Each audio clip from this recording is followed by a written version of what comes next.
Shalom.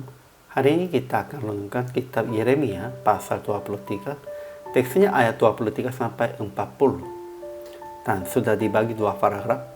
Paragraf yang pertama ayat 23 sampai 32. Tuhan akan menjadi lawan mereka yang menubuatkan mimpi-mimpi dusta, yang menyesatkan umatnya dengan dustanya dan dengan buahnya.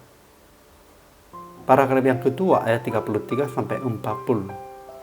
Mereka yang bertanya, apakah sabda yang dibebankan oleh Tuhan itu akan ditimpakan aib yang kekal dan noda yang kekal yang tidak akan terlupakan.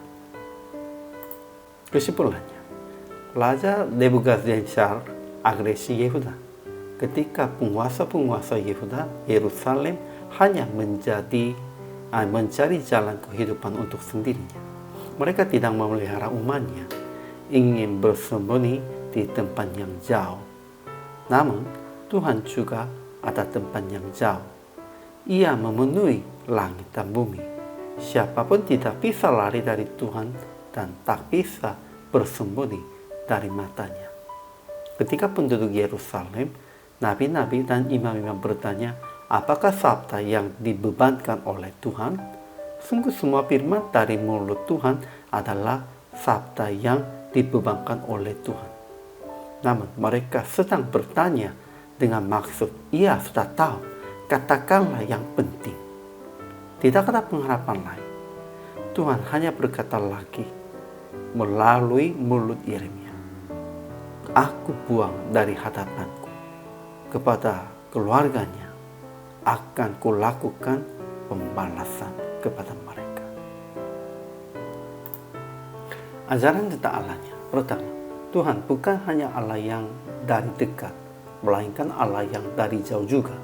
Sehingga tidak ada seseorang menyembunyikan diri dalam tempat persembunyian dari Allah.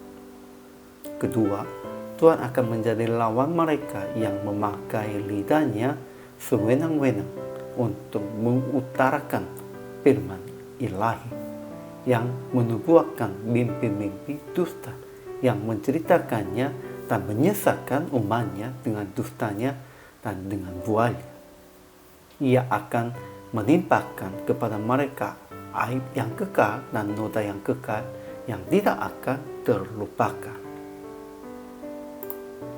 Ajaran tentang manusianya. Pertama, nabi-nabi palsu yang katakan aku telah bermimpi itu memakai lidahnya sewenang-wenang untuk mengutarakan firman ilahi. Mereka mencuri firman-Nya masing-masing dari temannya dan menyesatkan umatnya dengan dustanya dan dengan buahnya. Kedua, para nabi ataupun imam bangsa Yehuda bertanya kepada Yeremia, apakah sabda yang dibebankan oleh Tuhan? Dan Yeremia akan jawab kepada mereka, kamulah beban itu, sebab itu kamu akan kubuang dari hadapanku. Tetapi masih ada orang-orang yang berbicara tentang sabda yang dibebankan oleh Tuhan. Aplikasi hari ini, pertama, jangan menipu Tuhan. Jangan menyembunyikan diri dari Tuhan. Hal itu tidak mungkin. Dimanapun tidak ada tempat yang menyembunyikan diri dari Tuhan. Sehingga tetap membukakan semuanya di hadapan Tuhan. Kedua, jangan mencuri nama Tuhan pada saat berkata berdasarkan keinginan pribadi. Banyak orang, dan lebih khususkan hamba Tuhan, katakan begitu. Inilah kehendak Tuhan atau inilah firman Tuhan. Jangan mencuri nama Tuhan untuk katakan keinginan pribadinya. Ketiga, jangan merasa sebagai beban tentang firman dan perintahnya. Usaha akan langsung menerima dan taat kepadanya. Kita harus usaha menanggungnya semua firman. Itu bukan bebannya. Kalau kita abdikan tentang itu, Tuhan pasti akan memberkati kita juga. Akhirnya praktek. Tetap menghadap Tuhan dengan hati jujur dan hati sesungguhnya. Dan memberitakan firman hanya sesuai dengan tertulis, sesuai dengan kehendaknya. kita harus usahakan memberitakan firman hanya sesuai dengan tertulis dalam Alkitab, dan kita harus memberitakan firman sesuai dengan kita yang sudah mengerti dengan Alkitab, itu dengan kehendak Tuhan. Inilah hamba Tuhan.